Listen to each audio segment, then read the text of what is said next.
Hello लोगोफोर खुलुमबाय welcome to माय यूट्यूब चैनल आं चैनेलाव नोंथांमोनखौ गासैखौबो फिन खनसे बरायबावनाय जाबाय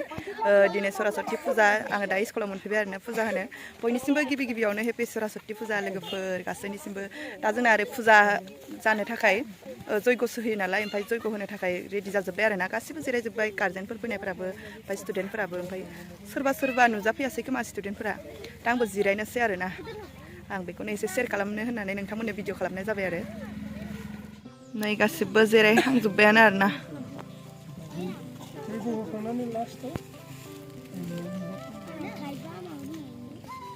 नै इसराबो फैदो फिरफिला बिमा इसारामोनालाय बोरो ए दाबो मोनफैया बांसिनानो सोरनाबा गार्जेनफोरा फैयाखै आरोना खम फैदों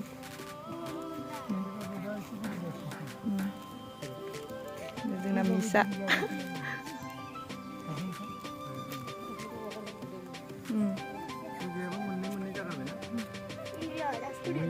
होनोसै आरो अलंबारि खाथिनिजों हांख्रायहरजानाय दिनैनि सरस्वती फुजाखौ हांख्रायहरजानाय जगालि बाबा लोगोसे आंनि फोरोंगुरु लोगो नोंथांमोन लोगोसेनो जोंनि फरायसालिनिनो दिथागिरि नोंथांमोन जोंहा बोसोरे माने बे फरायसालिखौ गायसनजेननायनिफ्रायनो फरायसाफोरनि मोनसे फुजा जाय फुजाखौ जोङो सरस्वती होननानै बुङो बे मोनसे गियाननि फुजा बे फुजाखौ फरायसालि गंफ्रोमबो दिनै भारतनि गंफ्रोमबो फरायसालियावनो दिनै बिमा सरस्वतीनि नामै बा गियाननि मुङै जोङो फुजा होयो बे फुजाया जोबोद गोनांथार जेराव माने फरायसाफोरखौ इसोरजों मोनसे सोमोन्दो थानाय गियान फोसाबनायजों गावनि आखल सोलोंनायजों गासै बिथिङाव नैबे सरस्वती बिमाया जोंखौ हेफाजाब होयो होननानै जोंनि भारतनि गासै हिन्दु माहारियानो बेखौ गोसोजों मोनदांनानै लायो बा मोनथिनानै लायो बेयाव जों नुवाखैब्लाबो बेखौ जोङो बोसोरे गोदो गोदायनिफ्रायनो फालिबोदों जोंबो दिनै बेखौ फालिनो आखायाव लादों भारतावल' नङा पृथिबिनि गुबुन गुबुन हादोराव थाहैनाय हिन्दु मानसिफोराबो बे सरस्वती फुजाखौ फालियो बेखायनो दिनै जोंबो जिहेतु जोंनि फरायसुलि उन्दै जोंनि आंगो गथ'फोरा जाहाथे गियानि गुनि जायो सासे बिद्यानि जायो गोरों गोरा जायो बेखौ बिमा सरस्वतीनियाव बोर बिनो थाखाय जों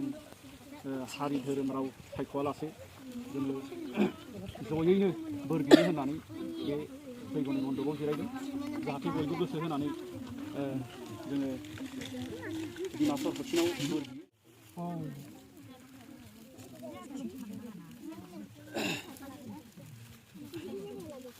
बायजेनहांबाय जोंनानै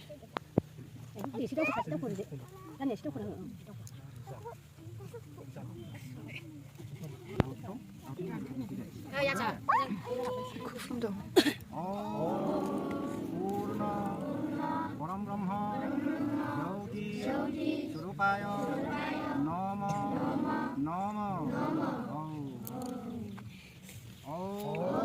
आयाहि वरदे देवी क्षयकरे ब्रह्मवादिनी गायत्री छन्दसा मातु ब्रह्मजनी नमः हे पूर्ण परम ब्रह्म ज्योतिस्वरूप मुलुकनि गुरु आइ आफा जिउमा गुरु नोंनो नुजानाय गुन गोनां नुनो मोनो गुन गैयै गोहोथार गुनजों थाबायनो गोरों रोङै हिन्जाव हौवा जिउ मुलुगखौ लानानै नों सासेयानो जेरावबो जेरैबो सायखाय आबुङै मुलुग महरै नुजासारनानै दङ आइ आफा नोंखौनो जों दिनै गियाननि बिमा सरस्वतीनि नामै गले गले खुलुमो वरदे देवी परम ज्योति ब्रह्मणे स्वाहा ओम सरासर ब्रह्मणे स्वाहा पूर्ण परब्रह्म ज्योति स्वरूपाय स्वाहा ओम ब्रह्माकुनो ब्रह्महवि ब्रह्माकुनो ब्रह्मनाहुतम ब्रह्मैव तेन गन्ताइवं ब्रह्मकर्म समाधिना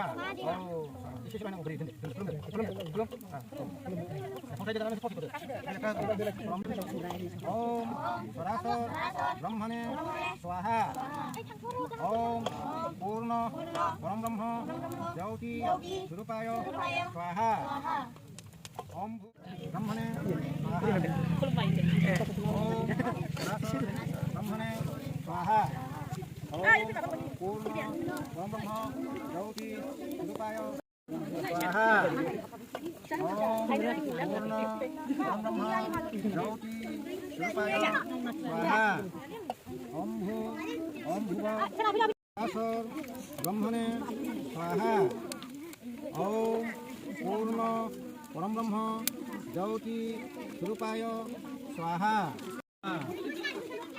ओम सरासर ब्रह्मणे स्वाहा ओम पूर्ण परब्रह्म ज्योति स्वरूपाय स्वाहा ओम भूव ओम स ओम ओम स ओम तप ओम सत्य ओम तत्सवितुर्भरेणं भवति ओम आपो ज्योति ब्रह्मणे स्वाहा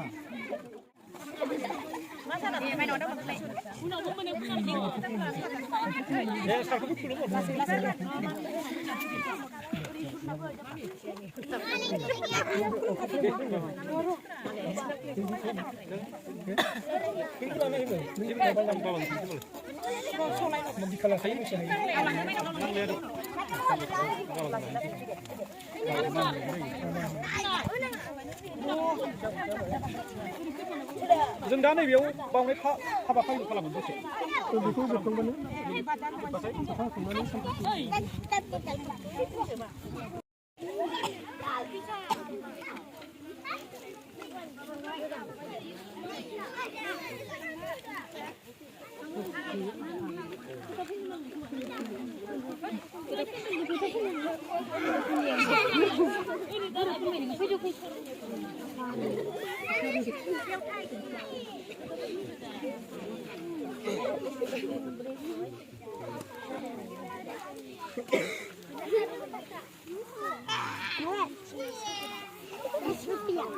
Gimana mas?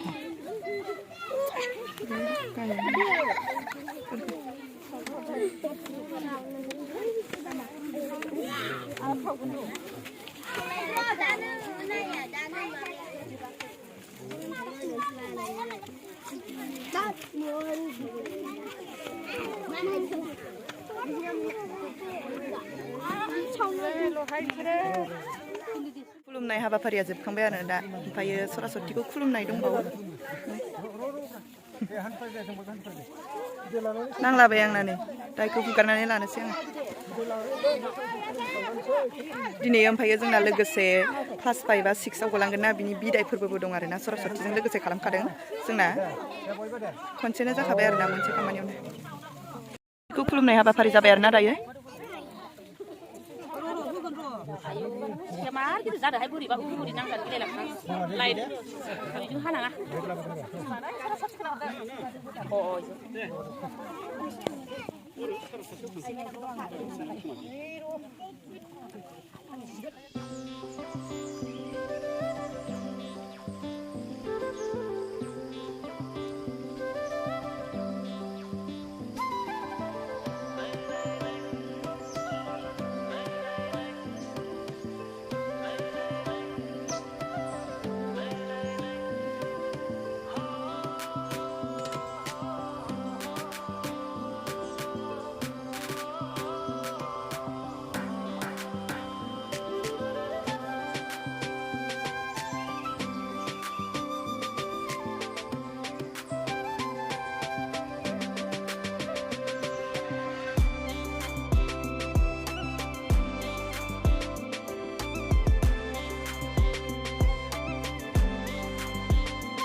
नामाव नै जोंना फायाव होदों आरोना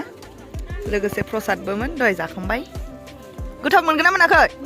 मोनदों गोदै गाइखेर ओंखाम ना मा होनो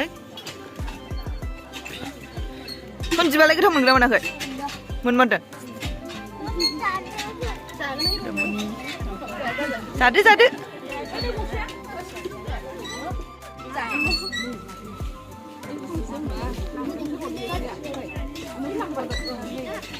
ओइ माबा गोमायोहाय नोंहालाय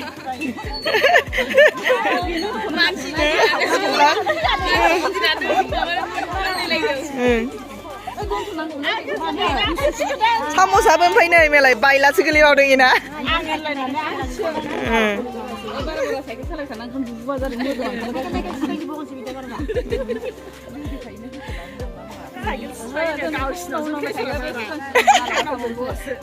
जखानियावसो नामा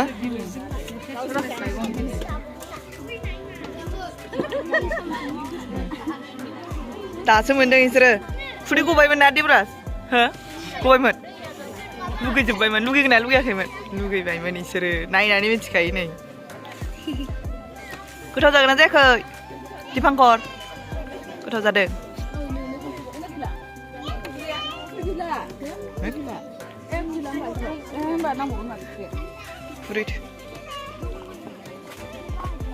नै ओरैबो